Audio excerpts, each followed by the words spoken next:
నాది బిచ్చం బతుకంటావా?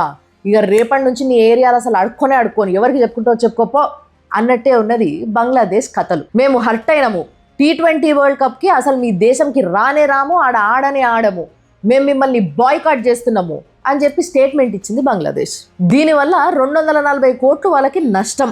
అసలు అలా ఆలోచిస్తూనే లేరు కానీ ఒక 3-4 రాష్ట్రాలు 2-3 నెలలు తిండి తినొచ్చు ఆ వచ్చే పైసలతోని. ఇక చేష్టలు ఎట్లున్నాయంటే చెరువు మీద అలిగి అదేదో ఎండబెట్టుకున్నారు అంటారు చూసిరా, అట్లున్నది అన్నట్టు.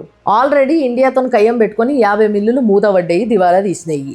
ఇంకా మిగతా వాళ్ళు కూడా ఈ February 1 నుంచి వెళ్ళి ధర్నాలకు దిగుతామంటున్నారు. ఆల్రెడీ ఇండియా నుంచి కాటన్ వస్తలేదు, మీదకెళ్ళి అదాని కంపెనీకి కరెంటు బిల్లులు కట్టలేరు కాబట్టి కరెంటు వస్తలేదు. అసలు ఇండియా కాటనే అవసరం లేదు, మేమే మా కాటన్తో నేసి పంపిస్తాము అనేసి వీళ్ళు అనుకుంటారు.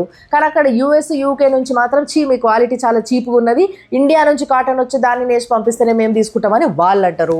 ఇంతటి దరిద్రంలా ఒక 4 మ్యాచ్లు ఆడితే 240 కోట్లు వస్తాయి అని అంటే మేము ఆడమని రేసానికి పోతున్నారు. వీళ్ళని చూసి ఆ పాకిస్తాన్ వాళ్ళు కూడా మనం కూడా సంఘీభావం కింద బాయ్ అసలు మనం కూడా ఆడొద్దు వాళ్ళతోని అని చెప్పేసి వాళ్ళు కూడా అనుకుంటున్నారు. ఇది ఎట్లున్నదంటే ఆకులు నాకేటోడు ఒకడైతే వాని మూతులు నాకేటోడు వీడు అన్నట్టు తయారయ్యారు ఇద్దరు.